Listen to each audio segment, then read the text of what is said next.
El llanto ahogado de un niño era una daga de cristal que se clavaba en el silencio opulento del penthouse. Ricardo de la Vega sintió cómo la irritación le subía por la nuca, un calor amargo que tensaba los músculos de su mandíbula. Cada sollozo que se filtraba por debajo de la puerta de caoba maciza del cuarto de Mateo era un recordatorio de su fracaso, un eco de la ausencia que él mismo se negaba a nombrar. Llevaba una hora intentando concentrarse en los informes de la bolsa de valores, pero el sonido persistente de la tristeza de su hijo era una interferencia insoportable. Se levantó de su escritorio de obsidiana, su figura imponente, proyectando una sombra larga y afilada sobre el mármol pulido. Caminó con pasos decididos, cada uno resonando como un martillazo en el vacío del pasillo. Su intención era clara, brutalmente simple: abrir la puerta y ordenar a ese niño de 8 años que dejara de llorar, que se comportara como un hombre, que no le recordara más a ella. Pero al llegar al umbral, con la mano ya levantada para girar el pomo de plata, se detuvo en seco. Una voz suave, apenas un susurro, flotaba en el aire, una melodía tan inesperada en ese mausoleo de lujo que lo dejó paralizado. No era una orden, no era un regaño, era algo completamente distinto, algo que su universo de control y poder no sabía cómo procesar. Se quedó inmóvil, escuchando a través de la madera. Era la voz de la nueva niñera, Sofía, una muchacha sencilla cuyo currículum apenas había mirado. Esperaba oír las frases vacías de siempre, el torpe consuelo de un extraño. Sin embargo, lo que escuchó fue tan desconcertante que sintió como si una grieta se abriera en el hielo que recubría su corazón. Ella no decía que todo estaría bien, no le pedía que fuera valiente. En su lugar, con una ternura que parecía casi sagrada, le dijo a Mateo una frase que lo desarmó por completo. Llorar es como regar una semillita que tienes en el corazón, Mateo. Si la cuidas con tus lágrimas, un día volverá a ser una flor como las que le gustaban a tu mamá. El impacto fue brutal, un golpe sordo y profundo en el centro de su pecho. Flores, su esposa, Elena, las amaba. Su jardín había sido su santuario. En un instante, la imagen de Elena sonriendo, con las manos cubiertas de tierra y una gardenia en el cabello, lo asaltó con una violencia inesperada. Esa simple frase, pronunciada por una desconocida, había logrado lo que meses de terapia y evasión no pudieron: conectar el dolor presente con la belleza del cintos pasado, sin juicios, sin miedo. Ricardo retrocedió de la puerta como si hubiera tocado una superficie ardiente. No entró, no pudo. Regresó a su estudio en un estado de shock, el eco de esas palabras resonando en su mente. Se sentó en su sillón de cuero italiano, pero ya no veía los números parpadeantes en las pantallas. Veía un jardín, sentía el perfume de las flores y por primera vez en un año se permitió sentir el peso aplastante de su propia pena sin la armadura de la rabia. ¿Quién era esa mujer? ¿Cómo podía una simple empleada, una joven que no sabía nada de su vida, entender el lenguaje del alma de su hijo de una manera que él, su propio padre, era incapaz de hacer? La humillación se mezcló con una extraña sensación de alivio. La frase de Sofía no solo había validado las lágrimas de Mateo, sino que de alguna manera había dado permiso a las suyas, esas que se acumulaban detrás de sus ojos grises como una tormenta contenida. Esa noche, por primera vez desde el accidente, Ricardo no trabajó hasta el amanecer. Se quedó en la oscuridad de su oficina, observando las luces de la ciudad, sintiéndose tan vasto y tan vacío como el cielo nocturno, pero con una pequeña semilla de curiosidad plantada en su desolado interior. Los días siguientes, Ricardo se convirtió en un observador silencioso. Fingía indiferencia, pero sus ojos seguían a Sofía y a Mateo con una intensidad casi obsesiva. Los veía en la cocina, un espacio que había estado mudo y frío desde la partida de Elena, ahora lleno del aroma a canela y vainilla. Sofía le enseñaba a Mateo a hacer galletas, sus manos pequeñas cubiertas de harina, y lo más increíble era que el niño reía. Una risa genuina, cristalina, un sonido que Ricardo creía extinto para siempre en esa casa. Escuchaba a Sofía hablarle de su madre, no con la pena solemne que todos usaban, sino con una alegría natural, contando anécdotas que ella misma le pedía a Lourdes, la cocinera. Llenaba los huecos que su propio silencio había creado, construyendo un puente de recuerdos amorosos sobre el abismo del dolor. Una tarde, al volver a su oficina, encontró un dibujo sobre su escritorio. Eran 3 figuras de palitos tomadas de la mano bajo un sol sonriente. Una alta, una pequeña y otra con una larga trenza. Debajo, escrito con la letra torpe de Mateo, ponía «Papá, Mateo y Sophie». Ricardo sintió una punzada en el pecho, algo tan parecido a la calidez que casi le dolió. Dobló el papel con cuidado y lo guardó en el bolsillo interior de su saco junto a su cartera. Esa noche, mientras sostenía el dibujo en la soledad de su estudio, una sensación frágil pero innegable de esperanza comenzó a brotar en él. Quizás no todo estaba perdido. Quizás existía una forma de reconectar con su hijo, una forma de permitir que la vida volviera a filtrarse en las grietas de su mundo hermético. El penthouse ya no se sentía tan gélido. El eco de la risa de Mateo parecía haberse impregnado en las paredes. Se sirvió un vaso de agua, mirando el dibujo, como si fuera un mapa hacia un territorio desconocido y anhelado.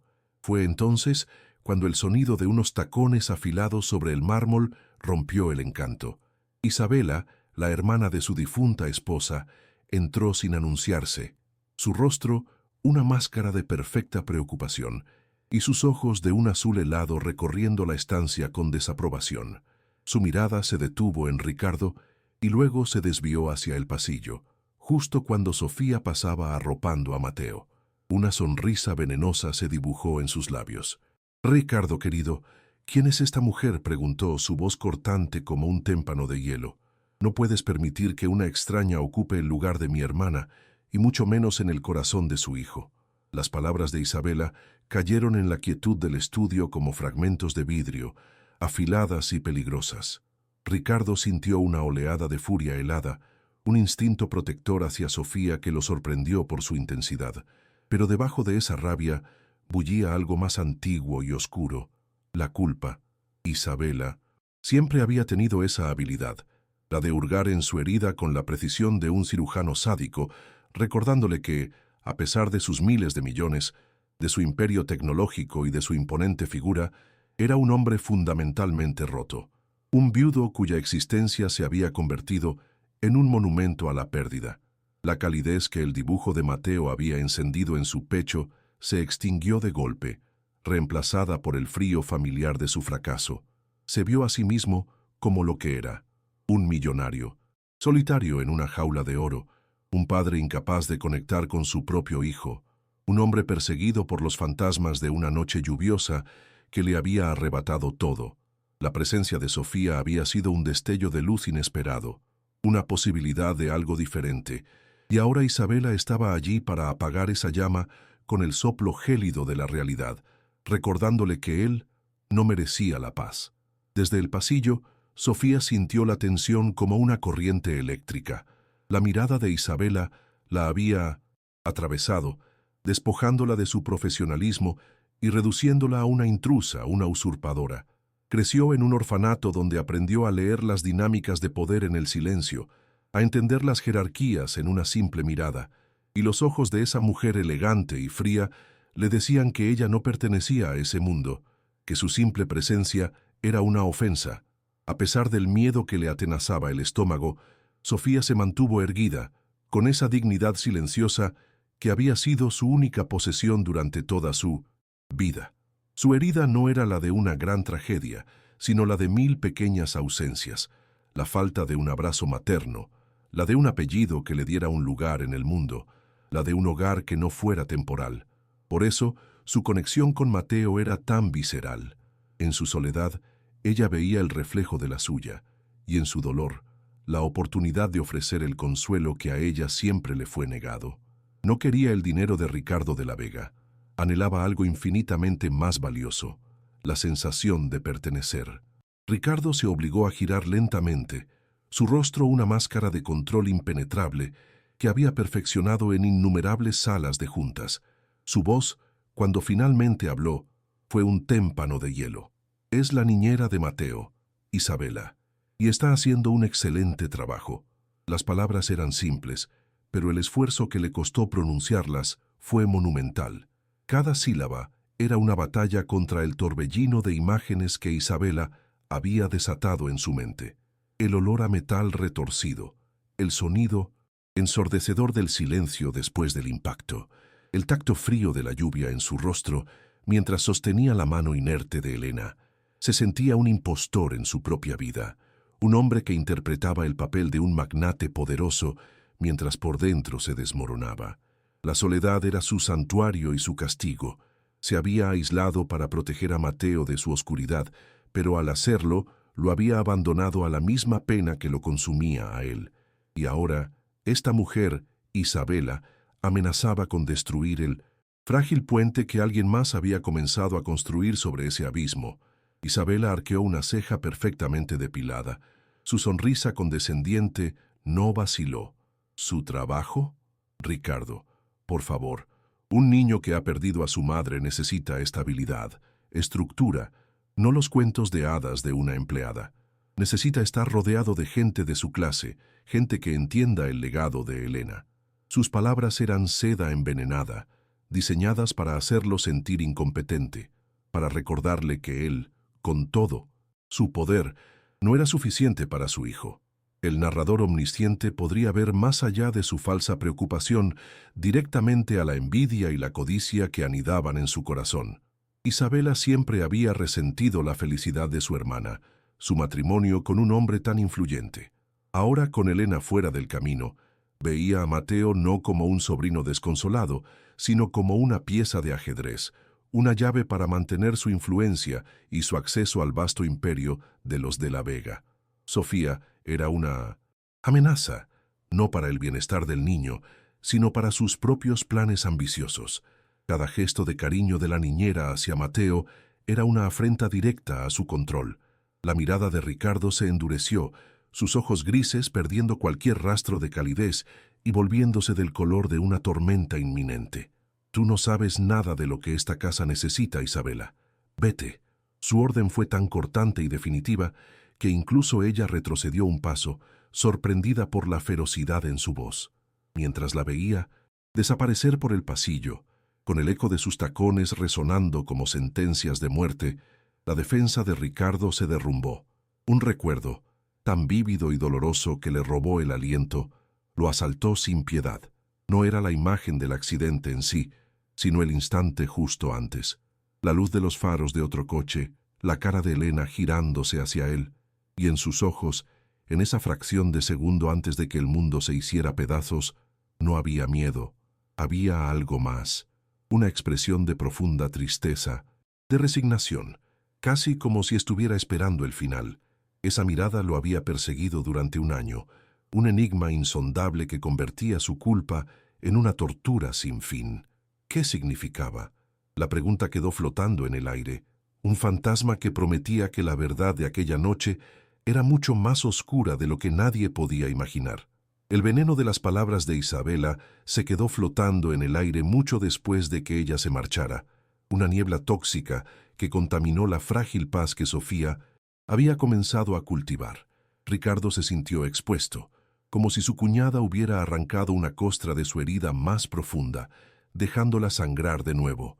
La imagen de los ojos de Elena, esa resignación insondable en el instante previo al desastre, se superponía ahora a la sonrisa venenosa de Isabela, creando una disonancia insoportable en su mente. Volvió a erigir sus murallas, más altas y frías que nunca. Su trato hacia Sofía se volvió distante, formal, cada palabra medida con una precisión gélida. Observaba desde las sombras de su estudio, pero ahora su mirada no buscaba consuelo, sino pruebas. Pruebas de la manipulación que Isabela le había susurrado al oído. Pruebas de que esa calidez era una farsa, una estrategia.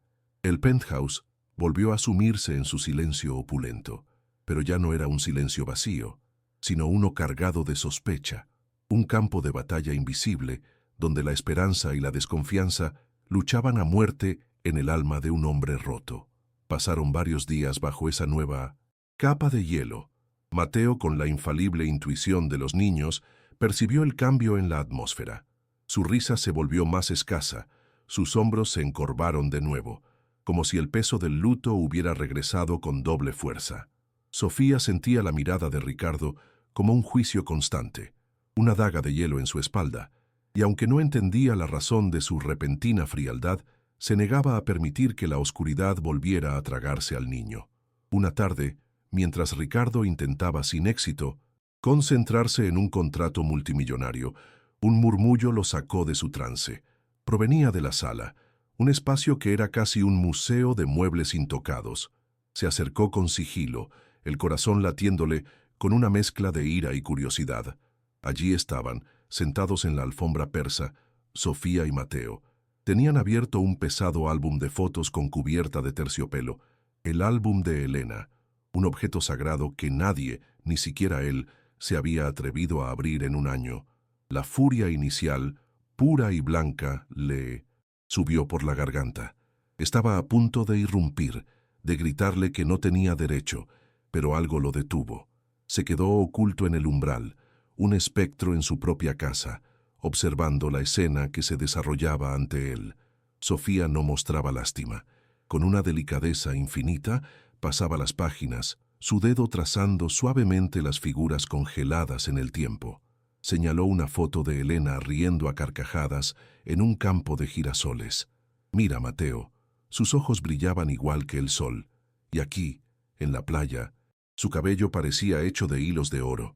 No hablaba de la mujer muerta, sino de la mujer viva, de la luz que irradiaba.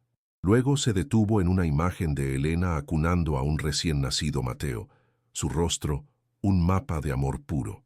Con una voz que era apenas un susurro, Sofía preguntó, «¿Puedes recordar su voz, Mateo? A veces, si cerramos los ojos muy fuerte, podemos escuchar las voces que más amamos, como una canción secreta dentro de nuestro corazón». Mateo, con una solemnidad impropia de su edad, cerró sus pequeños ojos. El silencio se hizo tan denso que Ricardo podía oír los latidos de su propio corazón. Entonces, Mateo abrió los ojos, miró la foto y con una claridad que desgarró el aire, dijo, «Ella me cantaba una canción, una sobre la estrella más brillante del cielo». El impacto de esa frase fue un cataclismo silencioso que demolió las defensas de Ricardo. Un sonido gutural, un sollozo ahogado, escapó de sus labios antes de que pudiera reprimirlo. Retrocedió tropezando hacia la oscuridad de su estudio, cerrando la puerta con un cuidado que desmentía el caos que se había desatado en su interior. Se apoyó contra la madera, su cuerpo temblando incontrolablemente. Lágrimas, calientes y amargas, finalmente rompieron el dique de su autocontrol, surcando su rostro por primera vez en un año. No era solo que Mateo hubiera hablado de su madre, era la belleza devastadora de ese recuerdo, una canción sobre una estrella, un fragmento de amor tan puro, tan íntimo, que había sobrevivido a la tragedia, enterrado en el corazón de su hijo. Y había sido Sofía, una completa extraña, quien había tenido la llave para desenterrar ese tesoro. La gratitud que sintió fue tan abrumadora que le dolió físicamente, una presión en el pecho que lo dejó sin aliento, y junto a ella, una ola de vergüenza lo inundó. Él, su padre, lo había sumido en el silencio, mientras ella le había devuelto las estrellas. Abrumado por una tormenta de emociones que no sabía cómo procesar, Ricardo caminó como un autómata hacia su escritorio. Necesitaba hacer algo, decir algo, romper el hechizo de su propia parálisis. Su mundo se había fracturado, y en las grietas entraba una luz tan brillante que lo cegaba. Abrió un cajón de forma mecánica, sus manos buscando un ancla en la realidad. Sus dedos rozaron una pequeña caja de metal, fría al tacto, la caja donde guardaba los efectos personales de Elena recuperados del accidente. Un santuario de dolor que no se había atrevido a profanar. Impulsado por una fuerza desconocida, una necesidad desesperada de conectar con la verdad que se le escapaba, encontró la llave. El chasquido de la cerradura al abrirse resonó en la habitación como un disparo. Dentro, junto a su cartera y un pendiente roto, había algo que no recordaba. Un trozo de papel doblado que debió haber estado oculto en un compartimento secreto. Con manos temblorosas, lo desdobló. La caligrafía era inconfundiblemente la de Elena, pero estaba escrita con una urgencia febril No era una nota de amor para él. Eran unas pocas palabras dirigidas a otra persona, una súplica desesperada que terminaba con una frase que le heló la sangre. Si no escapo de él esta noche, lo hará. El papel se sentía frágil y antiguo en las manos de Ricardo, un fantasma de un pasado que creía conocer.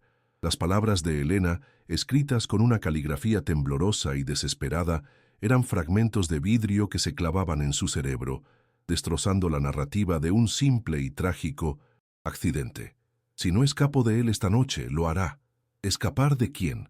¿De qué? El pronombre masculino flotaba en el aire de su estudio, como una acusación sin rostro, un espectro que redefinía cada recuerdo que tenía de su esposa. Releyó la nota 1, 5, 10 veces, como si la repetición pudiera alterar su significado o conjurar una explicación lógica. Pero la verdad era ineludible. Elena le había ocultado algo monumental, un miedo tan profundo que la había llevado a planear una huida secreta. La imagen de sus ojos en el último segundo, antes del impacto, volvió a asaltarlo, pero ahora esa resignación ya no parecía tristeza, sino la derrota de alguien que había perdido su última oportunidad de escapar.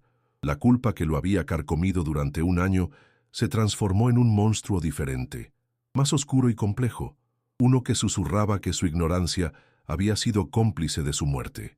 Su mente, un motor de lógica y control que manejaba un imperio multimillonario, se había convertido en un laberinto de pánico y confusión. ¿Quién era ese hombre? ¿Un socio de negocios? ¿Un viejo amigo?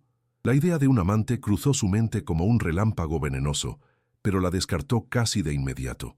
El miedo palpable en esa nota no era el de una relación que terminaba, sino el de una vida en peligro. Se sintió un completo idiota, un esposo ciego que había caminado junto a una mujer aterrorizada sin notar las sombras que la perseguían. Cada cena silenciosa, cada excusa de cansancio, cada viaje de negocios que ella parecía aceptar con alivio, ahora adquiría un matiz siniestro.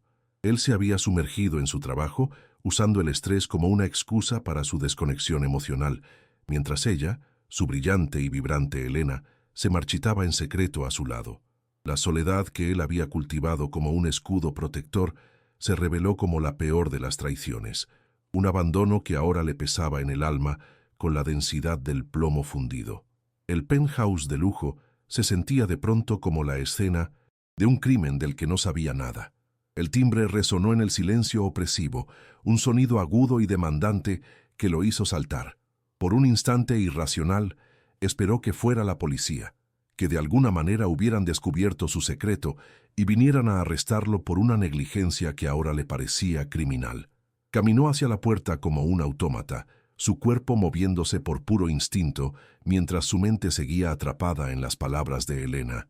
Al abrir, la figura impecablemente vestida de Isabela se recortó contra las luces del pasillo. Su cuñada entró sin esperar una invitación, su perfume caro y agresivo invadiendo el espacio como una declaración de intenciones. Sus tacones de aguja resonaban sobre el mármol, cada paso clavándose en el silencio con una precisión calculada.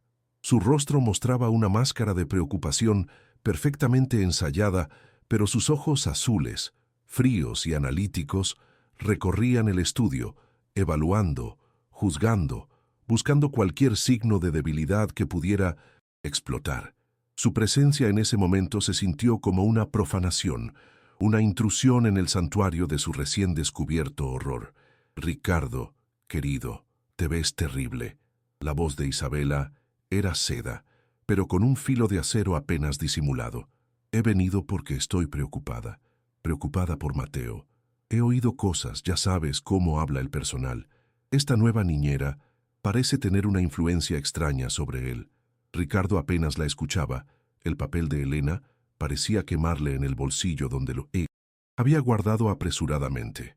Isabela continuó, su tono volviéndose más incisivo, cada palabra una pieza de artillería verbal diseñada para erosionar sus defensas. No creo que sea apropiado que una completa desconocida, alguien de su clase, esté llenando la cabeza de mi sobrino con ideas fantasiosas sobre semillitas y flores. Un niño necesita disciplina, Ricardo, no cuentos de hadas baratos. Necesita estructura, un entorno que refleje el legado de su madre, no la sentimentalidad de una empleada que claramente busca algo más que su salario.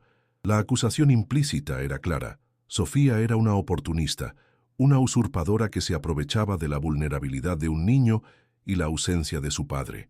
Isabela se acercó, colocando una mano fría y enjollada sobre su brazo, un gesto que pretendía ser de consuelo, pero que se sentía como una marca de posesión. Mi hermana jamás habría permitido que alguien así se acercara a su hijo. Elena entendía la importancia del linaje, de las apariencias, de proteger a nuestra familia de influencias externas.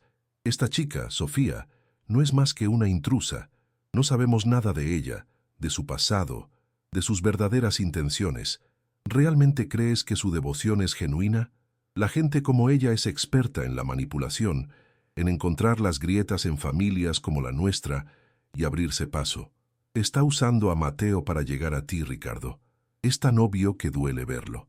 Las palabras de Isabela eran un veneno lento y eficaz, diseñado para alimentar la desconfianza que ya anidaba en el corazón de Ricardo, una desconfianza nacida de su propia culpa y de la revelación de que no conocía en absoluto a la mujer con la que había compartido su vida.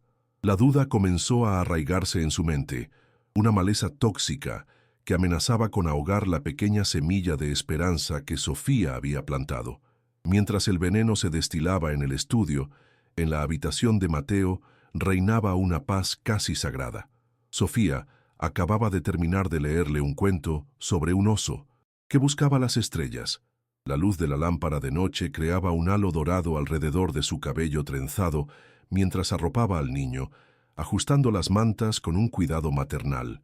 Mateo, con los ojos ya pesados por el sueño, le tomó la mano. «Sophie, ¿crees que mamá es la estrella más brillante como en la canción?». La pregunta, hecha con una inocencia desgarradora, llenó los ojos de Sofía de lágrimas que se esforzó por contener. «Sí, mi amor», le susurró, su voz quebrándose ligeramente. «Ella es la más brillante de todas, y te está cuidando desde allá arriba siempre». Le dio un beso suave en la frente, sintiendo una oleada de amor protector por ese niño tan frágil y tan fuerte a la vez. No había cálculo en sus gestos, ni una agenda oculta. Solo existía el deseo puro y abrumador de aliviar el dolor de un pequeño que, como ella, había aprendido demasiado pronto lo que significaba la ausencia. Isabela, sintiendo que sus palabras comenzaban a hacer efecto, decidió lanzar su ataque principal. «He estado pensando mucho en esto, Ricardo, y creo que he encontrado la solución perfecta para Mateo. Un internado en Suiza. Conozco una institución impecable, la mejor del mundo. Le proporcionará la estructura que necesita, una educación de élite, y lo alejará de todo este ambiente de duelo. Será un nuevo comienzo para él, rodeado de niños de su mismo nivel. Es lo que Elena habría querido». La propuesta cayó en la habitación con la frialdad de un bloque de hielo. No era una sugerencia, era una orden disfrazada de consejo. El plan de Isabela era claro: enviar a Mateo lejos, eliminar la presencia de Sofía de la casa y consolidar su propia posición como la figura femenina dominante en la vida de Ricardo, la guardiana del legado familiar. Para ella, Mateo no era un niño que necesitaba consuelo, sino una pieza en su tablero de ajedrez, un peón que debía ser movido para asegurar su victoria. La mención de enviar a Mateo lejos fue como una bofetada que sacó a Ricardo de su estupor. Un instinto protector, primario y feroz, se encendió en su pecho. No. La palabra fue corta, definitiva, cargada con todo el peso de su autoridad. «Mateo se queda aquí. Es mi hijo». Isabela lo miró con una mezcla de sorpresa y condescendencia, como si estuviera tratando con un niño terco. «¿Aquí? ¿Contigo?» «Ricardo, sé honesto contigo mismo. Apenas lo ves. Estás ahogado en tu trabajo y en tu dolor. Esa mujer es la que lo está criando. ¿Vas a dejar el futuro del heredero de los de la Vega en manos de una sirvienta?» La humillación en sus palabras fue precisa y cruel, diseñada para golpear su punto más vulnerable, su fracaso como padre. Una parte de él sabía que ella tenía razón sobre su ausencia, y esa verdad hizo que sus acusaciones sobre Sofía se sintieran por un instante aterrador, plausiblemente ciertas. La duda avivada por la culpa, se convirtió en una llama helada de sospecha. Isabela cambió de táctica, adoptando un tono de falsa preocupación y confidencialidad. Escucha, no quiero pelear, solo quiero lo mejor para el niño. Y hablando de proteger el legado de Elena, hay algo más, algo que me ha estado molestando. Hizo una pausa dramática, asegurándose de tener toda su atención. Estuve en la habitación de Elena el otro día, solo para sentirla cerca, ya sabes, y noté que faltaba algo. Su brazalete de zafiros y diamantes, el que le regalaste en su 5º aniversario, siempre estaba en su joyero, nunca se lo ponía porque decía que era demasiado especial. La descripción era detallada, específica, diseñada para sonar irrefutable.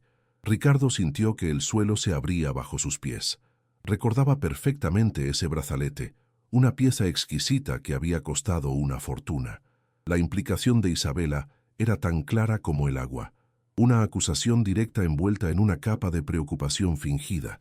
Una pregunta casual que era, en realidad, una daga apuntando directamente al corazón de Sofía. La habitación pareció encogerse. El aire se volvió denso y difícil de respirar. Ricardo se quedó inmóvil, atrapado en una encrucijada imposible. En un bolsillo, la nota de Elena gritaba sobre una traición y un peligro desconocidos. Frente a él, su cuñada sembraba la semilla de otra traición, una más cercana y tangible, acusando a la única persona que había traído un atisbo de luz a su hogar oscuro. Quería gritar, defender a Sofía, expulsar a Isabela de su casa, pero la duda era un veneno que ya corría por sus venas. ¿Y si Isabela tenía razón? ¿Y si la bondad de Sofía era solo una máscara? La imagen de Sofía enseñando a Mateo a hacer galletas se superpuso con la del brazalete desaparecido, creando una disonancia insoportable. Su mirada se desvió hacia el pasillo, donde la suave luz de la habitación de Mateo se filtraba por debajo de la puerta. Detrás de esa puerta estaba la mujer que le había devuelto la voz a su hijo, y ahora estaba siendo acusada de ser una ladrona. La confianza, esa frágil construcción que apenas comenzaba a erigirse en su corazón, se resquebrajó con un sonido ensordecedor. La duda, inyectada por Isabela con la precisión de una aguja hipodérmica, se extendió por el torrente sanguíneo de Ricardo, un veneno helado que paralizó su juicio. Atrapado entre el fantasma de una esposa que le había mentido y la acusación contra la mujer que le había devuelto a su hijo, eligió el único camino que conocía, el del control corporativo, el de la fría y despiadada lógica. No hubo un destello de confianza en sus ojos, ninguna defensa instintiva hacia Sofía. En su lugar, el director ejecutivo tomó el control, viendo la situación no como una tragedia humana, sino como una brecha de seguridad en su fortaleza. Decidió enfrentarla, pero no como un hombre que buscaba la verdad, sino como un juez que ya había dictado sentencia en el tribunal silencioso de su propia culpa. Cada latido de su corazón era un martillazo que clavaba más hondo la idea de que había fallado en proteger a Elena y ahora, quizás, estaba fallando en proteger a su hijo de una nueva amenaza. La calidez que había sentido por Sofía se convirtió en una debilidad que debía ser extirpada. La llamó a su estudio con un tono de voz tan desprovisto de emoción que Sofía sintió un escalofrío recorrerle la espalda antes incluso de cruzar el umbral. La habitación, que una vez le había parecido un santuario de poder y misterio, ahora se sentía como una sala de interrogatorios. Ricardo estaba de pie junto a la ventana, su silueta recortada contra las luces, parpadeantes de la ciudad, una figura tan imponente como distante. No la miró cuando ella entró. Sus preguntas cayeron en el silencio como trozos de hielo, impersonales y afiladas. Sofía, ¿tienes conocimiento de todas las pertenencias de valor en esta casa? ¿Has entrado en el vestidor de mi difunta esposa por alguna razón que no sea la de limpiar? Cada pregunta era una bofetada invisible, despojándola de la confianza y el afecto que se habían construido, reduciéndola a una simple empleada bajo sospecha. Ella negó, su voz apenas un susurro, la confusión y el dolor nublando sus pensamientos.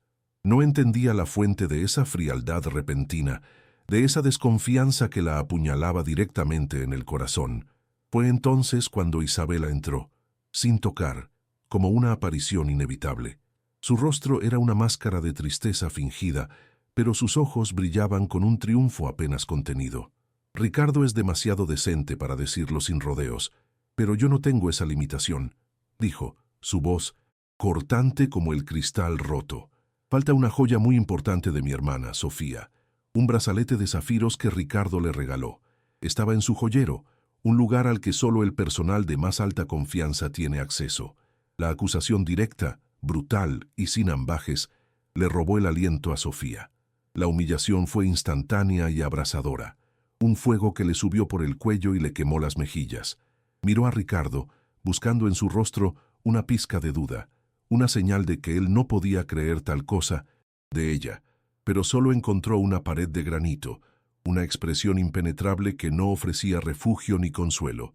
En ese instante, Sofía comprendió que estaba completamente sola, una extraña en un mundo de riqueza y poder donde su palabra no valía nada.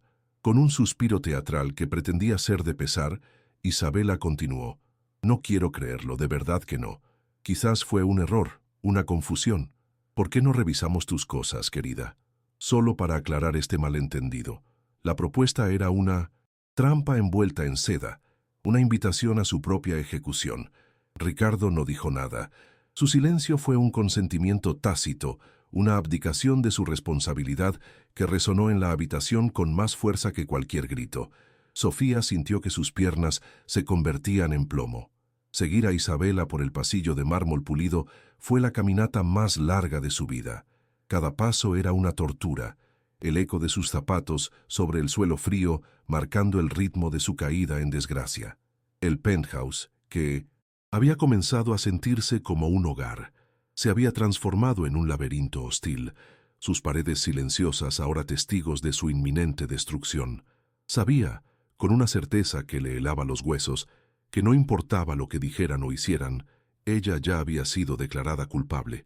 La habitación de Sofía era un espacio pequeño y austero, un reflejo de su vida sencilla. Tenía pocas posesiones, algunos libros, un par de fotografías descoloridas de sus amigas del orfanato y la ropa doblada con esmero en una vieja cómoda. Isabela se movió con la seguridad de un depredador en su territorio, sus manos enjolladas abriendo los cajones sin pedir permiso, violando la poca privacidad que Sofía tenía en ese mundo ajeno. Con un gesto que parecía casi casual, apartó una pila de suéteres y allí, brillando con una luz maliciosa sobre la tela de lana barata, estaba el brazalete de zafiros y diamantes. La joya parecía gritar su presencia, una acusación deslumbrante e irrefutable. Un jadeo ahogado escapó de los labios de Sofía. «Imposible», susurró, la palabra muriendo en el aire denso de la habitación.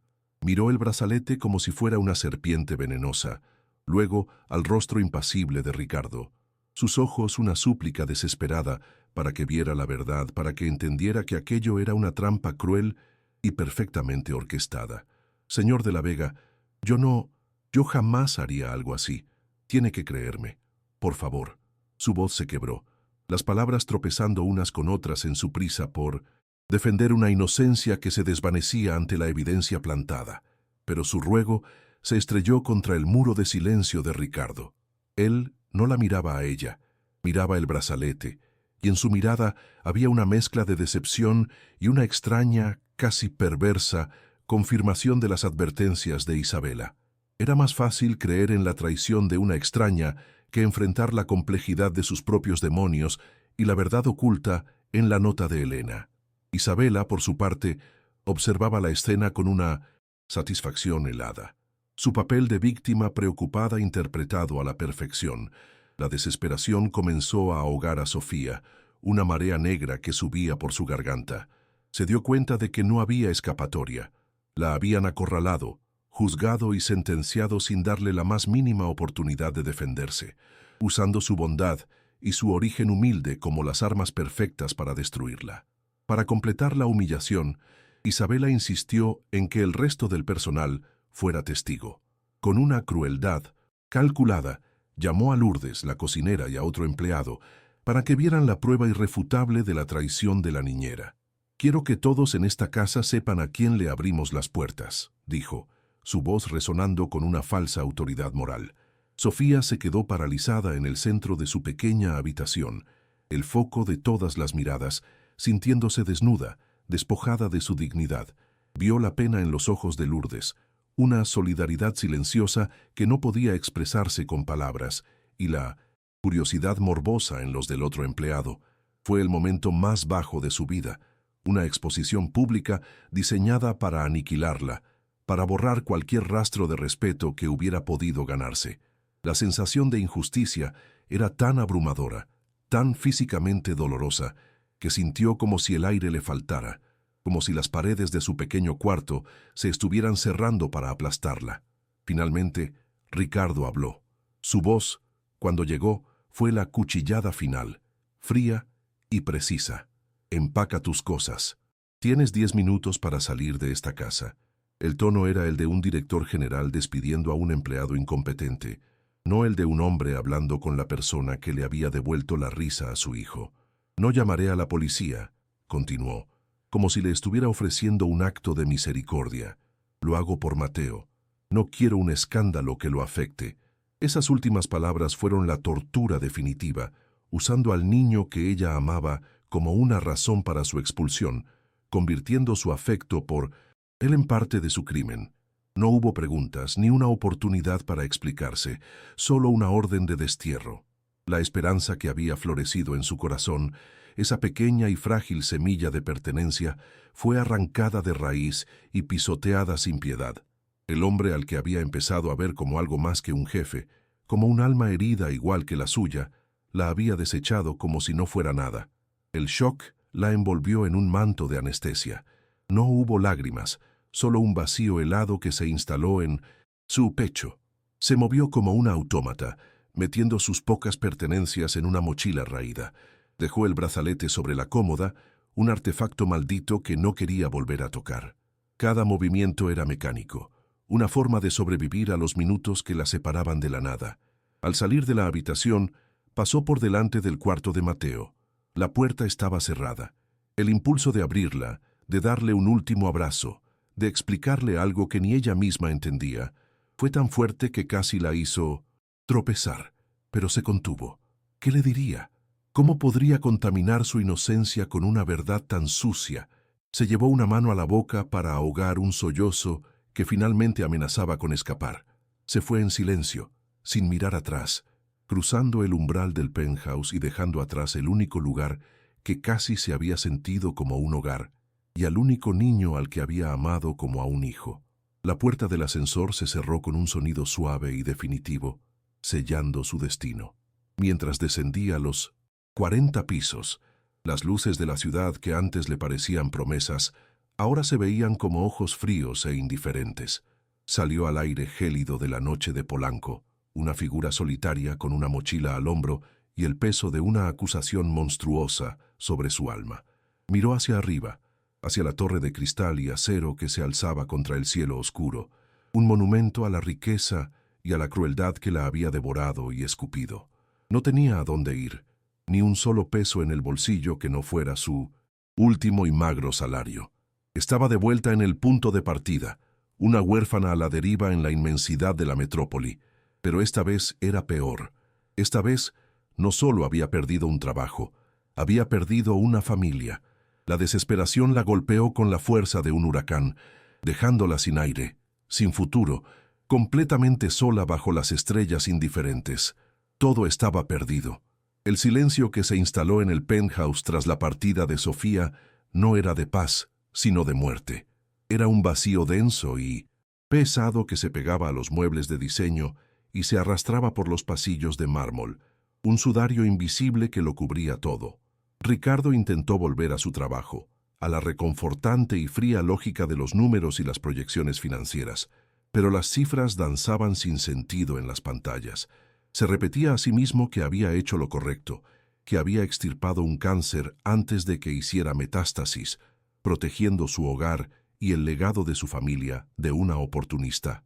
Sin embargo, no sentía el alivio del deber cumplido, sino el sabor amargo de la ceniza en la boca.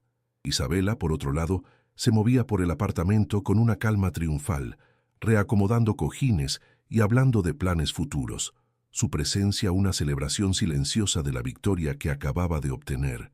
Ricardo la observaba, y por primera vez, la perfección de su cuñada no le pareció admirable, sino inquietantemente depredadora, como la quietud de una araña en el centro de su tela. A la mañana siguiente, la ausencia de Sofía se materializó en una forma devastadora: el silencio de Mateo.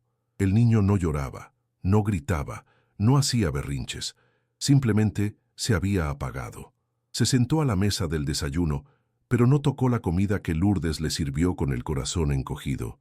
Su mirada estaba perdida en un punto indefinido, más allá de los ventanales, sus pequeños hombros caídos bajo un peso invisible. Ricardo intentó hablarle, usando el tono torpe y autoritario que siempre empleaba, pero las palabras rebotaban en el muro de apatía de su hijo. Mateo no lo miró.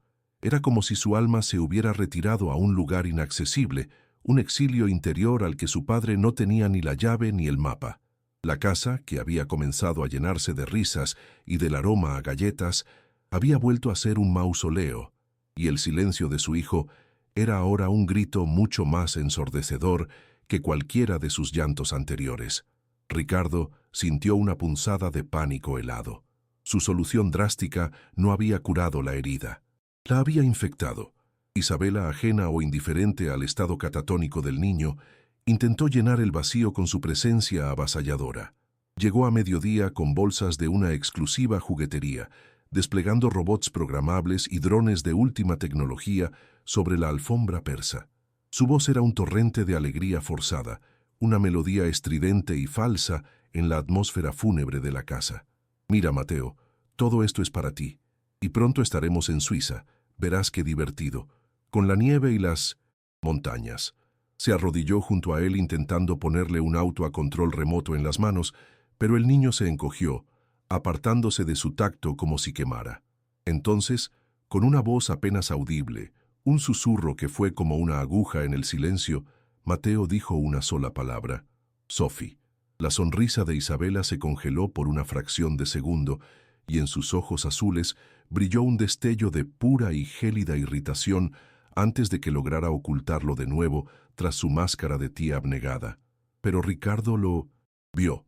Vio esa grieta en la perfección, ese atisbo de la impaciencia cruel que se escondía debajo. Más tarde, mientras Ricardo se servía un whisky en su estudio, intentando ahogar el creciente malestar, Lourdes entró sin anunciarse, un acto de insubordinación que jamás había cometido. La cocinera, una mujer de pocas palabras y una lealtad inquebrantable a la memoria de Elena, se plantó frente a él, sus manos retorciendo el delantal. «Señor de la Vega, con todo respeto, usted ha cometido un terrible error. Esa muchacha, Sofía, no tenía un gramo de maldad en el cuerpo. Yo la vi con el niño. Le cantaba las mismas canciones que la señora Elena le cantaba. Le preguntaba por sus comidas favoritas para preparárselas. Sus manos olían a canela y a bondad, señor, no a la codicia de una ladrona. Yo sé reconocer a la gente, y esa mujer solo quería darle a Mateo el amor que a usted le cuesta tanto trabajo encontrar». Las palabras de Lourdes, sencillas y directas, fueron más demoledoras que cualquier argumento complejo. No eran una acusación, sino el testimonio de una verdad que él se había negado a ver. Ricardo la despidió con un gesto brusco, pero las palabras de la cocinera se quedaron flotando en el aire, corroyendo la armadura de su certeza. Se sentía atrapado en una pesadilla de espejos, donde cada reflejo le devolvía la imagen de un hombre ciego y manipulable. Por un lado, la nota de Elena, una prueba de que su esposa le había ocultado un secreto mortal. Por otro, la acusación contra Sofía, que ahora apestaba a una farsa cruel. ¿Era posible que se hubiera equivocado en todo? ¿Que las dos mujeres más importantes de la vida reciente de su hijo, una por la sangre y otra por el afecto, fueran víctimas de algo que él no podía entender? La idea era insoportable. Él era Ricardo de la Vega, un titán de la industria que anticipaba los movimientos del mercado global con una precisión casi profética, y sin embargo, en su propia casa, era un idiota, un peón en un juego, cuyas reglas desconocía por completo. La humillación lo quemaba por dentro, una hoguera de rabia y vergüenza que exigía una sola cosa: la verdad, sin importar lo fea que fuera. Impulsado por una furia fría y una necesidad desesperada de control, se dirigió a la sala de seguridad del penthouse, un pequeño cuarto lleno de monitores que rara vez visitaba. El personal de seguridad manejaba todo de forma remota, pero él tenía el acceso maestro. Se sentó frente a la consola, sus dedos tecleando con una precisión febril. Ya no buscaba confirmar la culpabilidad de Sofía, buscaba la prueba de su propia estupidez.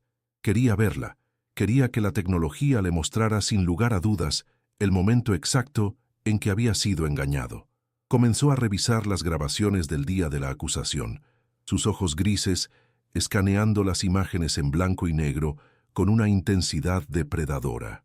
Las horas pasaban en la pantalla en un torbellino acelerado. Mateo y Sofía en el jardín de la azotea, Lourdes en la cocina, el personal de limpieza moviéndose con eficiencia silenciosa. Y entonces se detuvo, congeló la imagen. El corazón le dio un vuelco tan violento que sintió que se le saldría del pecho. La cámara del pasillo principal, con un ángulo claro hacia el vestidor de Elena, mostraba una figura solitaria. Era Isabela. Entraba en la habitación de su hermana a las 3 de la tarde, horas antes de que la confrontación tuviera lugar. Estuvo dentro menos de 5 minutos. Ricardo adelantó la grabación, sus manos temblando ligeramente. Ahora cambió a la cámara que apuntaba al pasillo de las habitaciones de servicio. Vio a Isabela salir del cuarto de Elena y caminar con una calma deliberada hacia el final del corredor, hacia la única puerta que había allí, la de la habitación de Sofía. La cámara no la mostraba entrando, el ángulo no lo permitía, pero la vio detenerse en el umbral, mirar a ambos lados del pasillo como una conspiradora, y luego desaparecer del encuadre por casi un minuto. Cuando reapareció, su rostro era un lienzo de serenidad. La secuencia era irrefutable. La oportunidad, el motivo y la acción se alineaban en una coreografía de traición tan perfecta que era casi artística. El shock lo golpeó como una ola helada, dejándolo sin aliento. Un grito de rabia pura y animal se formó en su garganta, pero no salió. Se quedó atascado, ahogado por la magnitud de la revelación. No solo había sido engañado, había sido un cómplice activo en la destrucción de una persona inocente. Había permitido que su hogar se convirtiera en el escenario de una farsa cruel, y él había sido el juez idiota que leyó la sentencia escrita por la verdadera criminal. La imagen de Sofía, sus ojos llenos de una desesperación suplicante, lo asaltó con la fuerza de una aparición fantasmal. Había buscado en él una pizca de fe, y solo había encontrado un desprecio gélido. La vergüenza era un ácido que le quemaba las entrañas. Se levantó de la silla, sus músculos tan tensos que dolían, su mente girando en un torbellino de violencia. Quería subir y arrastrar a Isabela fuera de su casa, exponerla frente a todos, hacerla pagar por cada una de sus mentiras. Pero mientras la rabia hervía, un pensamiento aún más frío se abrió paso, deteniéndolo en seco. Si era capaz de esto, ¿de qué más sería capaz? Su mente, ahora afilada por la adrenalina de la traición, hizo una conexión aterradora. La nota de Elena: si no escapo de él esta noche, lo hará. Siempre había asumido que se refería a un hombre, a un amante, a un chantajista. Pero la manipulación fría y calculada, la crueldad metódica que acababa de presenciar en la pantalla, no encajaba con un crimen pasional. Encajaba con Isabela. Encajaba con su envidia, con su codicia, con su deseo de control. Con manos temblorosas retrocedió las grabaciones, no horas, sino un año entero. Buscó la fecha del accidente, el último día de la vida de Elena. Su corazón latía con la fuerza de un tambor de guerra. Encontró las imágenes de esa mañana. Vio a Elena caminando por el vestíbulo, su rostro pálido y tenso. Y entonces la vio a ella, Isabela llegando sin anunciarse, su expresión dura como el mármol. El Ricardo del futuro observó al fantasma de su esposa y a su hermana tener una confrontación silenciosa y violenta. Las cámaras de seguridad no tenían audio, pero no era necesario. El lenguaje corporal era un grito. Elena gesticulaba, suplicando, sus manos abiertas en un gesto de desesperación. Isabela, en cambio, era un bloque de agresión. La vio dar un paso adelante, su rostro a centímetros del de Elena, su dedo índice picoteando el aire con furia. Elena retrocedía, encogiéndose, una imagen de derrota. Y entonces Ricardo vio el momento que lo cambió todo. Isabela sacó algo de su bolso, un pequeño sobre blanco, y prácticamente se lo arrojó a Elena en el pecho. Elena lo miró como si fuera una sentencia de muerte. Isabela se dio la vuelta y se marchó con la misma calma depredadora que había mostrado el día que incriminó a Sofía. Elena se quedó allí, temblando antes de correr a su estudio. Unos minutos después salió de la casa, subió al auto y condujo hacia su muerte. La conexión era innegable, una línea de tiempo brutal que unía la desesperación de su esposa directamente con la crueldad de su hermana. El él de la nota no era un hombre, era un señuelo. La verdadera amenaza siempre había estado mucho más cerca. La noche se había vestido de gala en el penthouse de los de la Vega. Ricardo había convocado a una cena benéfica para anunciar la creación de la Fundación Elena de la Vega, un evento íntimo pero influyente, con la presencia de socios, amigos cercanos y la prensa más discreta y poderosa de la ciudad. El ambiente era una sinfonía de opulencia controlada. Copas de cristal tintineaban. Las conversaciones fluían en susurros elegantes y el aroma de las orquídeas blancas llenaba el aire. Isabela era la estrella no declarada de la velada, moviéndose entre los invitados con una gracia depredadora, aceptando condolencias por la pérdida de su hermana mientras su mirada celebraba la consolidación de su poder. Se sentía invencible, la nueva matriarca indiscutible. No tenía idea de que no estaba asistiendo a su coronación, sino a su ejecución pública. Ricardo la observaba desde el otro lado del salón, su rostro una máscara de calma gélida que ocultaba el volcán de furia y dolor que estaba a punto de entrar en erupción. Cada sonrisa de Isabela era un insulto a la memoria de Elena, y él estaba a punto de apagar esa sonrisa para siempre. Llegado el momento, Ricardo subió a una pequeña tarima improvisada, el tintineo de un tenedor contra su copa acallando las conversaciones. Las luces se atenuaron, y todas las miradas se centraron en él. A su espalda, una enorme pantalla que se esperaba proyectar a un emotivo video en memoria de Elena, permanecía en un ominoso negro. «Gracias a todos por venir», comenzó, su voz resonando con una calma aterradora que hizo que un escalofrío recorriera la espina dorsal de Isabela. «Estamos aquí para honrar un legado. Pero el verdadero legado no se construye sobre mármol y acero, ni sobre acciones en la bolsa. Se construye sobre la verdad. Y esta noche, la verdad será la única protagonista». Un murmullo de confusión recorrió la sala. Isabela lo miró, una pregunta formándose en sus ojos, pero la expresión de Ricardo era impenetrable, la de un hombre que había cruzado un umbral y no tenía intención de volver atrás. Había preparado el escenario con la precisión de un general antes de la batalla, y cada invitado, cada cámara, cada empleado era un testigo que se aseguraría de que no hubiera escapatoria. Con un simple clic en un control remoto que sostenía en su mano, la pantalla cobró vida. Pero no era la imagen sonriente de Elena lo que apareció. Eran las frías y granuladas imágenes en blanco y negro de la cámara de seguridad del pasillo. El silencio en la sala se hizo tan denso que se podía oír el latido de los corazones.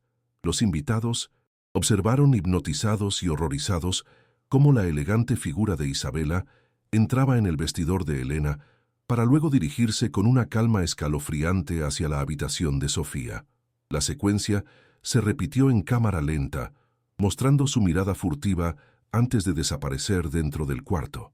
Un jadeo colectivo llenó el aire. La cara de Isabela se transformó en una máscara de pánico, su piel perdiendo todo color. Ricardo bajó el micrófono, su voz ahora un látigo de hielo. Durante semanas, una mujer inocente, Sofía, fue acusada, humillada y desterrada de esta casa por un crimen que no cometió. Fue víctima de una mentira cruel, plantada por alguien que abusó de mi confianza y de mi dolor. La miró directamente. La verdad es que la única ladrona en esta casa siempre fuiste tú, Isabela. Es una mentira, un montaje. El grito de Isabela fue agudo y desesperado, rompiendo el hechizo de horror que había caído sobre los invitados. Se levantó de su asiento, sus manos temblando, su rostro contorsionado por una rabia que destrozaba su fachada de elegancia. «Ricardo, has perdido la cabeza. Esa mujer te envenenó la mente. Es una manipuladora, una arribista». Se giró hacia los invitados, suplicando con la mirada, intentando vender su última actuación. «Ustedes me conocen. Conocen mi devoción por mi hermana, por mi familia. ¿Van a creer en estas imágenes falsas antes que en mí?» Su histeria era palpable, la de un animal acorralado que muerde en todas direcciones, pero su actuación ya no convencía a nadie. La evidencia en la pantalla era demasiado clara, demasiado metódica. Su pánico no era el de una víctima, sino el de una criminal descubierta. El shock inicial de los presentes se estaba convirtiendo en un desprecio helado, y ella podía sentirlo, podía ver el juicio en cada par de ojos que la miraban. Ricardo la dejó agotar su repertorio de mentiras, su silencio siendo más condenatorio que cualquier acusación. Cuando ella finalmente se detuvo, jadeando en busca de aire, él levantó el control remoto de nuevo. «Pensé que tu codicia solo llegaba a las joyas, Isabela, pero me equivocaba. Tu veneno era mucho más profundo». La segunda grabación inundó la pantalla, y esta vez el silencio fue sepulcral. Las imágenes de la violenta confrontación entre ella y Elena en el vestíbulo, el día del accidente. Nadie necesitaba oír las palabras. La agresión de Isabela, la desesperación de Elena, el sobre blanco arrojado como un arma, todo contaba una historia de terror. Ricardo sacó de su bolsillo la nota de Elena, su mano temblando visiblemente por primera vez. «Mi esposa me dejó esto», leyó, su voz quebrándose por el dolor. «Si no escapo de él esta noche, lo hará». Todos creímos que hablaba de un hombre, pero era una trampa. El pronombre era un escudo para protegerse de la verdadera amenaza. No era un él. Siempre fuiste tú. Estabas chantajeando a tu propia hermana. Esa fue la estocada final. La presa se rompió. Isabela soltó una carcajada que no tenía nada de humana. Era un sonido roto, lleno de locura y de un odio que había estado pudriéndose en su interior durante años. «Chantaje. Lo llamas chantaje. Yo lo llamo justicia». Su confesión brotó como un torrente de lava, quemando todo a su paso. Ella lo tenía todo. A ti, el dinero, la adoración de todos. Se quejaba de su vida perfecta, mientras yo tenía que vivir de sus sobras. Descubrí sus secretos, Ricardo, sus pequeñas escapadas para sentirse viva, lejos de tu control. Claro que la asusté. Quería que sintiera por una vez en su vida el pánico que yo sentía cada día. Quería que supiera lo que era perderlo todo.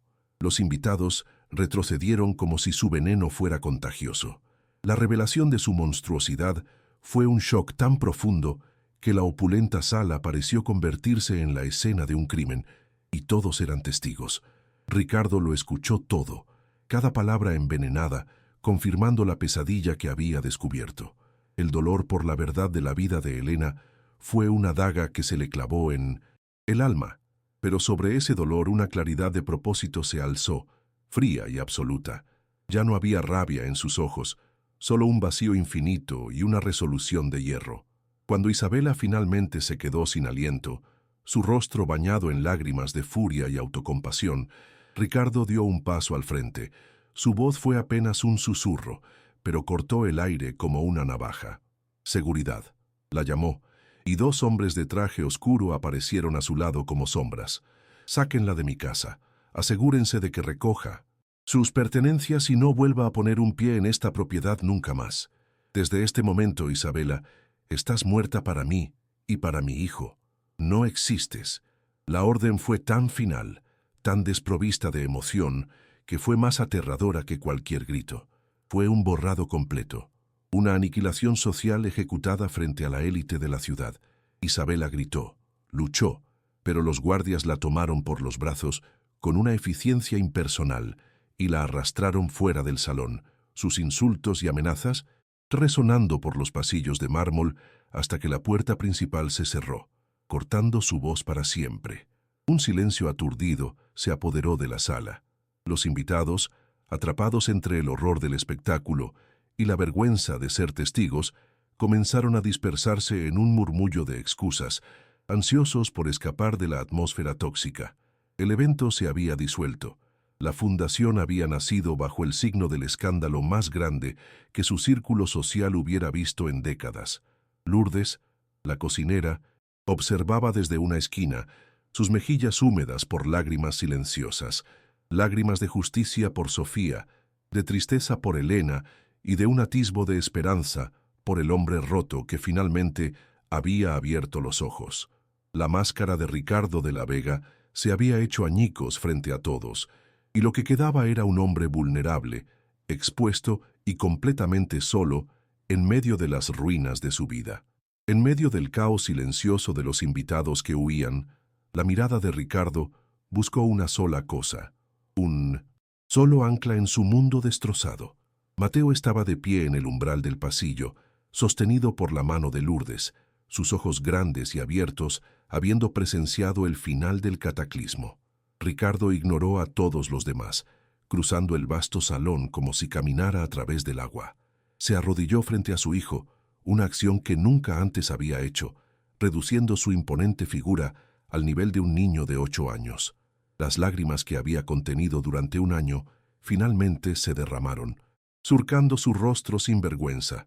«Perdóname, Mateo», susurró, su voz ahogada por un sollozo que le desgarraba el pecho. «Te fallé. Le fallé a tu mamá de una forma que nunca podré reparar, y te fallé a ti al no protegerte, al no creerte, al no verte. Perdóname». Era una confesión completa, una rendición de su orgullo, el primer paso en un camino de penitencia que parecía infinitamente largo. Mateo lo miró, y en su rostro infantil no había juicio, solo una profunda y antigua tristeza. Lentamente, levantó su pequeña mano y la colocó sobre la mejilla húmeda de su padre, un gesto de consuelo tan simple y tan profundo que le rompió el corazón a Ricardo aún más. El contacto fue un perdón tácito, una aceptación que no merecía, pero que necesitaba desesperadamente para poder seguir respirando. Ricardo se levantó, una nueva determinación forjada en el fuego de su humillación y su dolor. La justicia para Isabela estaba hecha, pero la verdadera reparación, la justicia emocional, apenas comenzaba. Sacó su teléfono, sus dedos temblando mientras buscaban un número que había memorizado. Tenía que arreglar el peor de sus errores. Tenía que encontrarla. Presionó el botón de llamada y se llevó el teléfono al oído, el corazón latiéndole en la garganta. El teléfono sonó 1, 2, 3 veces. Su aliento se detuvo, esperando, rezando. Tenía que traerla de vuelta. Tenía que devolverle a su hijo la luz que él mismo le había arrebatado.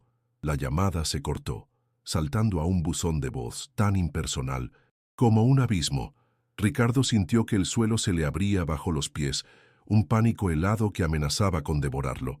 Dejó un mensaje, su voz quebrada y torpe, un torrente de palabras atropelladas que no hacían justicia al huracán de arrepentimiento que sentía. «Sofía, soy yo, Ricardo. He cometido el peor error de mi vida. Por favor, llámame. Necesito que me escuches. Mateo, Mateo te necesita». Hizo una pausa, el nudo en su garganta, casi ahogándolo. «Yo te necesito». Colgó la pantalla de su teléfono, reflejando el rostro de un hombre que ya no reconocía. Se negaba a rendirse. Llamó a Lourdes, su voz una súplica desesperada. La cocinera, con su sabiduría silenciosa, le dio la única pista que tenía. Sofía había mencionado una vez la vieja terminal de autobuses, la que conectaba con los pueblos olvidados, un lugar perfecto para desaparecer. Sin dudarlo un segundo, Ricardo tomó la mano de Mateo, un pacto silencioso sellado entre padre e hijo. No enviaría a un chofer ni a un asistente. Iría él mismo a buscar la luz que había expulsado de su oscuridad. La terminal de autobuses era un universo caótico y vibrante, un microcosmos de la humanidad que Ricardo había observado durante años desde su torre de marfil. El olor a diésel y a comida frita se mezclaba con el murmullo de 1000 conversaciones, de despedidas llorosas y reencuentros esperanzados. Por primera vez, no se sentía superior a esa multitud. Se sentía una parte desesperada de ella. Con Mateo aferrado a su mano, sus ojos escaneaban cada rostro, cada figura solitaria, con una urgencia que le quemaba el pecho.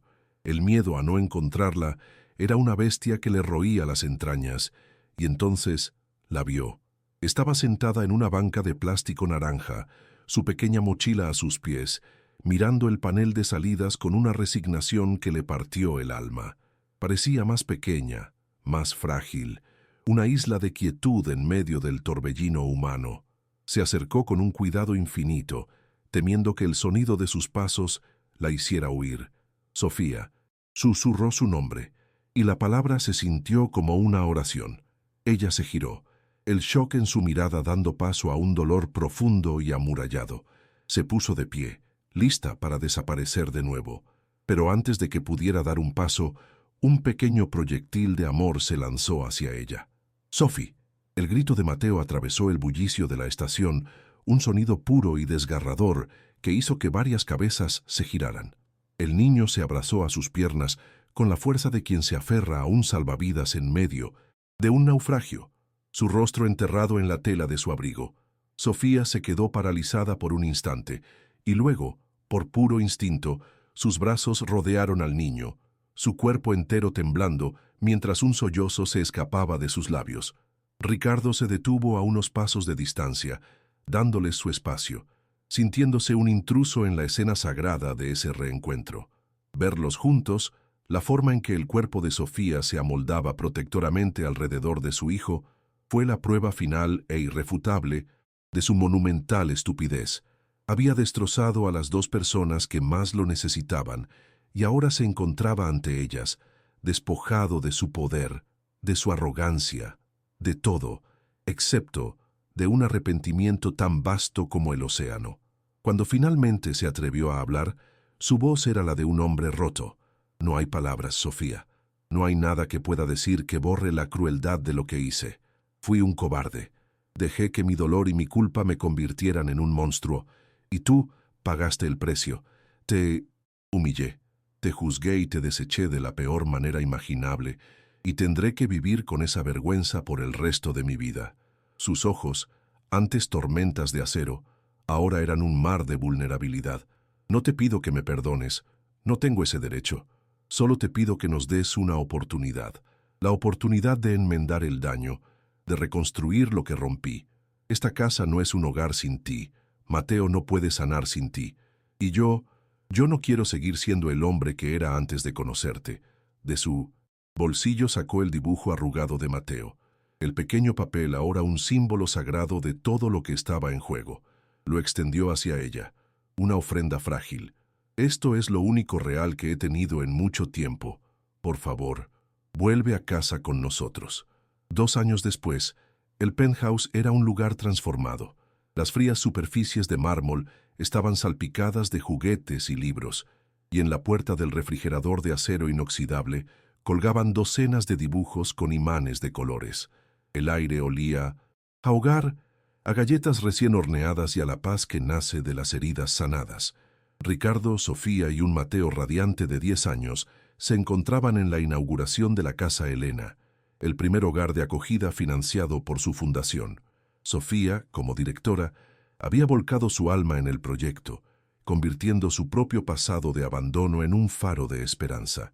Mientras observaban a los niños jugar en el nuevo jardín, Ricardo tomó la mano de Sofía, un gesto que se había vuelto tan natural como respirar. El dolor por la pérdida de Elena nunca desaparecería por completo, pero se había transformado. Ya no era un ancla que lo arrastraba al fondo, sino una semilla que, regada con lágrimas y cuidada con amor, había florecido en algo hermoso y lleno de vida. Nadie imaginó que aquella humilde niñera cambiaría sus vidas para siempre. El poder de una palabra puede derretir el corazón más helado. Si esta historia ya te está conmoviendo, te invitamos a unirte a nuestra familia en Susurros del Destino. Suscríbete para descubrir cómo termina este viaje, activa la campanita y cuéntanos en los comentarios desde qué parte del mundo nos acompañas. Tu apoyo es la semilla que nos permite seguir creciendo. Ahora, volvamos al silencio de ese penthouse, donde la vida intenta abrirse paso de nuevo. El verdadero hogar se construye con empatía y segundas oportunidades. Si esta historia tocó tu alma, Deja un corazón en los comentarios. ¿Crees que el amor y la bondad pueden reparar hasta el corazón más roto? Queremos leer tu opinión. Suscríbete a Susurros del Destino y activa la campanita para que más relatos como este lleguen a ti, porque todos merecemos un lugar donde nuestras cicatrices puedan finalmente florecer.